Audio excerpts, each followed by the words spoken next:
யோவான் 5ஆம் அதிகாரத்தில் முதல் 15 வசனங்களை நாம் இன்றைக்கு வாசிப்போம். இவைகளுக்கு பின்பு யூதருடைய பண்டிகை ஒன்று வந்தது. அப்பொழுது இயேசு எருசலேமுக்கு போனார். எபிரேய பாஷையில் பெதஸ்தா எனப்பட்ட ஒரு குளம் எருசலேமில் ஆட்டு வாசலின் அருகே இருக்கிறது. அதற்கு 5 மண்டபங்கள் உண்டு. முதலாவது நாம் கவனிக்க வேண்டியது அந்த இடம். இடத்தை குறித்து யோவான் அங்கே அழகாக வசனத்தில் எழுதுகின்றார். அவர் முதலாவது சொல்லக்கூடியது இயேசு அங்கு ஒரு கலந்து கொள்ளும்படியாக எருசலேமிற்கு வந்தார் என்று. எந்த பண்டிகை என்று அவர் சொல்லவில்லை, அவர் பண்டிகைக்கு வருகின்றார். ஆனால் அவர் எருசலேமுக்குள் அவர் பிரவேசித்த பொழுது அந்த நாட்கள் இருந்த பழக்கத்தின்படி பெரிய பெரிய பட்டணங்களுக்கு எப்பொழுதும் பெரிய பெரிய வாசல்கள் உண்டு, மதில் இருக்கும். எல்லாரும் அந்த பட்டணத்திற்குள் குறிப்பிட்ட வாசல்கள் வழியாக தான் அவர்கள் பிரவேசிக்க முடியும். அந்த நாட்களில் பழைய ஏற்பாட்டில் நாம் வாசிக்கும் பொழுது எருசலேமிற்கு கிட்டத்தட்ட 17 வாசல்கள் உள்ள ஒரு பட்டணமாக இருந்தது. அதுவும் அந்த நாட்களில் ஒவ்வொரு வாசலுக்கும் ஒரு பெயர் இருக்கும். வித்தியாசமான வாசல்களுக்கு அதோடைய பயன்படுத்துகின்ற காரணத்தை வைத்து அதற்கு ஒரு பெயரை கொடுப்பார்கள். அப்படின்னா ஒரு வாசலுக்கு மீன் வாசல் என்று அதற்கு பெயர் உண்டு. அப்படி என்றால் அந்த வாசல் வழியாக மீனவர்கள் அவர்கள் மீன் பிடித்த மீனை பட்டணத்திற்குள் கொண்டு வரும் பொழுது அந்த வாசல் வழியாக கொண்டு வர என்ற நிமித்தம் அந்த வாசலுக்கு மீன் வாசல் என்று அவர்கள் அழைப்பார்கள். இன்னொரு வாசல் பள்ளத்தாக்கின் வாசல் என்று அழைக்கப்படும். ஏன் அதற்கு பள்ளத்தாக்கு என்ற வாசல்னா, அந்த வாசல் ஒரு பள்ளத்தாக்கை நோக்கி இருந்தபடியால் அந்த வாசலுக்குள் வருகின்றவர்கள் எல்லாரும் அந்த பள்ளத்தாக்கை கடந்து அந்த வாசலுக்குள் வருகின்றபடியால் அதற்கு ஒரு பள்ளத்தாக்கின் வாசல் என்று அதற்கு பெயர் கொடுக்கப்பட்டிருக்கு. ஆனால் இங்கே குறிப்பாக இயேசு பிரவேசித்த அந்த வாசல் ஆட்டின் வாசல் என்று அழைக்கப்படுகின்றது. அது யோவான் மற்ற சுவிசேஷங்கள் எழுதப்பட்டதை காட்டிலும் யோவான் சுவிசேஷம் சற்று வித்தியாசமாக விசேஷமாக எழுதப்பட்டுள்ளது என்று நான் சொல்லுவேன். யோவான் ஒரு கவிதையை எழுதக்கூடிய ஒரு மனிதனைப் போல அவருடைய அந்த சுவிசேஷத்தை வாசிக்கும் பொழுதும் அவர் பயன்படுத்துகின்ற வார்த்தைகள், அவர் ஒரு சம்பவத்தை அவர் விவரிக்கும் பொழுது அந்த வார்த்தைகளை பழைய காலத்தின் அந்த கவிதை எழுதுறது போல அடுக்கு மொழியில் பயன்படுத்தி கூட அந்த வார்த்தைகளை பயன்படுத்தி படிக்கின்றவர்கள் ஆழமான அர்த்தங்களை அறிந்து கொள்ளும்படியாக அவர் அழகாக அந்த வசனங்களை எழுதுகின்றார். மற்றவர்கள் யாரும் எந்த விதத்திலையும் விவரிக்காத விதத்தில் யோவான் அழகாக வார்த்தைகளை கொண்டு அழகான சத்தியங்களை அவர் விவரிக்கின்ற ஒரு எழுத்தாளர் என்று நான் சொல்லுவேன். பல நேரங்களில் அவருடைய வார்த்தைகளுக்குள்ளே பல ரகசியங்களையும் பொக்கிஷங்களையும் அடைந்துள்ள வார்த்தைகள் வசனங்களும் அதற்கு அர்த்தங்கள் அதிகம் உண்டு. அதை நீங்கள் ஆழமாக அதை படிக்கும் பொழுது அறிந்து கொள்ளக்கூடிய வசனங்களாக இருக்கும் யோவான் சுவிசேஷம் விசேஷமாக.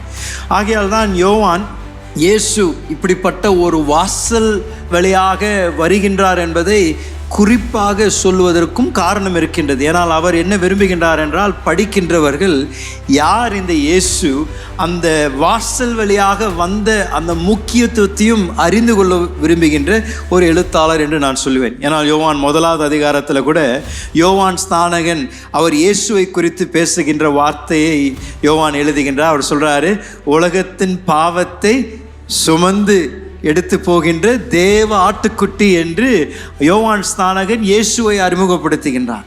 ஆகையால் அதை நீங்கள் வாசித்து பிடிச்ச பின்பதாக 5ஆவது அதிகாரம் வரும் பொழுது அவர் சொல்கிறாரு, இயேசு இந்த ஆட்டின் வாசல் வழியாக பிரவேசித்தார் என்று சொன்ன பொழுது படித்து கொண்டிருந்த எல்லாருக்கும் அறிந்திருந்தது அந்த ஆட்டின் வாசல் எதற்காக பயன்படுத்தப்படும் என்றால், இந்த பஸ்கா பண்டிகை நாட்களில் அந்த ஆண்டவருடைய ஆலயத்தில் அந்த ஆடுகள் அடிக்கப்படுவதற்காக பட்டணத்திற்குள் கொண்டு வரப்படும் பொழுது இந்த ஆட்டின் வாசல் வழியாக தான் கொண்டு வரப்படும்.